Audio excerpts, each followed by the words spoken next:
With a string of mainstream rock #1 hits, millions of albums sold, and a reputation as one of modern rock's most enduring bands, Seether seemed to have it all.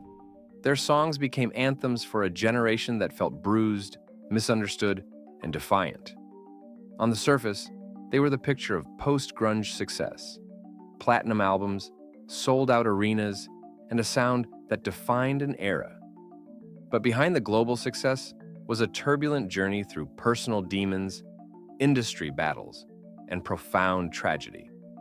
From their origins in post-apartheid South Africa to the brink of collapse, this is the story of how a band had to kill its own name to survive, and how its frontman had to fight through the darkness to find his voice.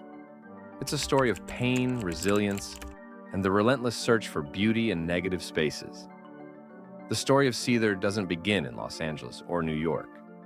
It begins thousands of miles away in Pretoria, South Africa. In 1999, the country was still finding its footing after the fall of apartheid, a nation rebuilding its identity. In this uncertain landscape, a driven young musician named Sean Welgemode, later known as Sean Morgan, channeled his frustration and ambition into music. He formed a band called Saron Gas, with Tyrone Morris on bass, Dave Coho on drums, and Johan Grayling on guitar. By early 2000, Dale Stewart had joined on bass, completing the lineup that would carry them forward. They were relentless. Playing anywhere they could plug in, bars, house parties, and universities, they carved out a space in a scene dominated by pop and indigenous music. Their sound, heavy and raw, was a collision of grunge melancholy and alternative metal aggression. That same year, they released their debut album, Fragile, through Musketeer Records. Its centerpiece was a track called Fine Again, an emotional outpouring that began climbing South African charts and turned the band into a local phenomenon. Their mix of melody and anguish stood out, and soon, word of their talent crossed oceans. When Wind Up Records, the American label behind acts like Creed and Evanescence, heard the demos, they recognized the potential. They offered Saron Gas a deal that could change everything. For Sean and Dale, it was a dream, an escape from obscurity. But there was a catch. To succeed in America, they'd have to leave everything behind, including the name that had made them famous at home. In 2002, Saron Gas packed their lives into suitcases and boarded a plane to the United States. But the world they landed in was still shaken by the attacks of 9/11. In this tense climate, their name became a liability. Saron Gas sounded far too much like sarin gas, the nerve agent used in terrorist attacks. Back home, nobody cared. In America, it could destroy them. Wind Up Records made it clear the name had to go. After weeks of searching, the band settled on Seether, inspired by the 1994 Veruca Salt song of the same name. The name fit. The word captured their simmering, volatile energy. Rebranded and re-energized, Seether entered the studio to remake much of Fragile for their American debut, Disclaimer. The sessions were long and frustrating, with heavy label oversight, but the result was undeniable. When Disclaimer dropped on August 20th, 2002, it introduced the world to a band whose sound was both brutal and beautiful. Fine Again became their breakthrough. It hit #1 on the mainstream rock chart and broke into the Billboard Hot 100, a rare feat for a debut single. Follow-ups like Driven Under and Gasoline solidified their place on rock radio. As they toured America, Seether added guitarist Pat Callahan, and their audiences grew with every show. But the next tour pairing would change everything. When Seether joined Evanescence on the road, it wasn't just an opportunity, it was a turning point.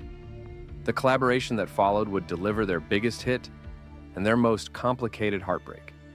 Touring with Evanescence exposed Seether to packed arenas every night. Amid that whirlwind, one song began to stand out, Broken. Originally written by Sean for his infant daughter, the track was a haunting acoustic reflection on distance and pain. During the tour, Amy Lee joined Sean on stage to sing it as a duet. The chemistry was immediate, and the audience response was electric. Wind Up Records saw dollar signs. They convinced the band to re-record Broken with orchestration and Lee's vocals for the soundtrack to The Punisher, 2004. The new version was a monster hit, peaking at number 20 on the Billboard Hot 100 and climbing international charts. The label repackaged their debut as Disclaimer 2, adding remix tracks and the new duet. The album went RIAA Platinum, and Seether became a household name. But success came with a cost. Broken was unlike the rest of their music, delicate, symphonic, and radio-friendly.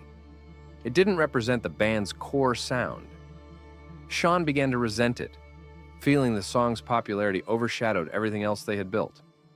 What began as a love letter to his daughter had become a commercial brand and a reminder of a relationship that was turning toxic. The pressure to repeat that success was immense. The label pushed for more ballads, while the band wanted to go heavier. Tensions rose, and the dream began to fracture. By 2005, Seether was fighting on two fronts, publicly for their musical identity and privately for their sanity. Sean Morgan's long-standing battle with depression worsened under the weight of fame. Alcohol and drugs became coping mechanisms that soon controlled him. The band poured that turmoil into their next record, Karma and Effect. Determined to reclaim their sound, they delivered a heavier, more defiant album. Wind Up Records resisted the aggression, even forcing them to change the original title, Catering to Cowards, and remove profanity from the lyrics. Despite the interference, the album hit the Billboard Top 10, and its lead single, Remedy, dominated the mainstream rock chart for 8 weeks at number 1. It was proof that Seether didn't need to chase ballads to stay on top. Behind the scenes, the pressure mounted. Sean's relationship with Amy Lee collapsed in 2005. The following year, her song Call Me When You're Sober, publicly acknowledged as being about Morgan, aired their breakup to the world. Humiliated and exhausted, Sean checked himself into rehab in July 2006. Just as he began to stabilize, tragedy struck. On August 13, 2007, Sean's younger brother, Eugene Welgemode, died by suicide in Rapid City, South Dakota. The loss shattered him. He blamed himself, numbed the pain with medication and alcohol, and questioned everything, including whether Seether could go on. In the aftermath of his brother's death, Sean faced a choice: surrender to despair or turn it into art. He chose art. The result was Finding Beauty in Negative Spaces, released in October 2007, his way of clawing toward meaning in the darkness. The album was dedicated to Eugene, and every song bore the weight of grief. Fake It ripped through the hypocrisy of the LA scene and spent weeks at number 1 on the rock charts. But the emotional centerpiece was Rise Above This. In a cruel twist, Sean had written Rise Above This before his brother's death as a message of hope, to tell him to keep fighting. Eugene never heard it. After his passing, the song became both elegy and lifeline. The music video ended with a suicide prevention hotline number, turning it into something bigger than the band, a call for awareness. Guitarist Pat Callahan had left in 2006, so Sean handled nearly all guitars in the studio. They recruited Troy McLawhorn, formerly of Evanescence, for touring. Wind Up Records initially resisted including the track Like Suicide, but the band stood firm and won. The album became one of Seether's most acclaimed works and earned them a South African Music Award for Best Rock Album, English. It was proof that even in heartbreak, they could create something transcendent. Having survived their darkest chapter, Seether entered a new era of control. Their 2011 album, Holding On to Strings Better Left to Fray, showcased growth and polish. But mid-tour, guitarist Troy McLawhorn abruptly quit to rejoin Evanescence, another personal blow for Sean. When the band returned in 2014 with Isolate and Medicate, Wind Up Records was being sold, and Seether found themselves trapped in a corporate shuffle. They fulfilled their contract, but vowed to take control next time. That independence finally came with Poison the Parish in 2017.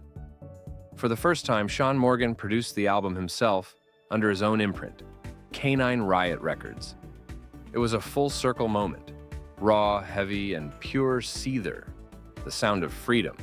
Their follow-up, Si vis pacem, parabellum, Latin for "If you want peace, prepare for war," dropped in 2020, also produced by Morgan. The lead single, Dangerous, hit #1 on the mainstream rock chart. The lineup had finally stabilized with Corey Lowery, who joined as a touring guitarist in 2018 and became a full member in 2019, alongside longtime drummer John Humphrey, who's been with them since 2003, and bassist Dale Stewart.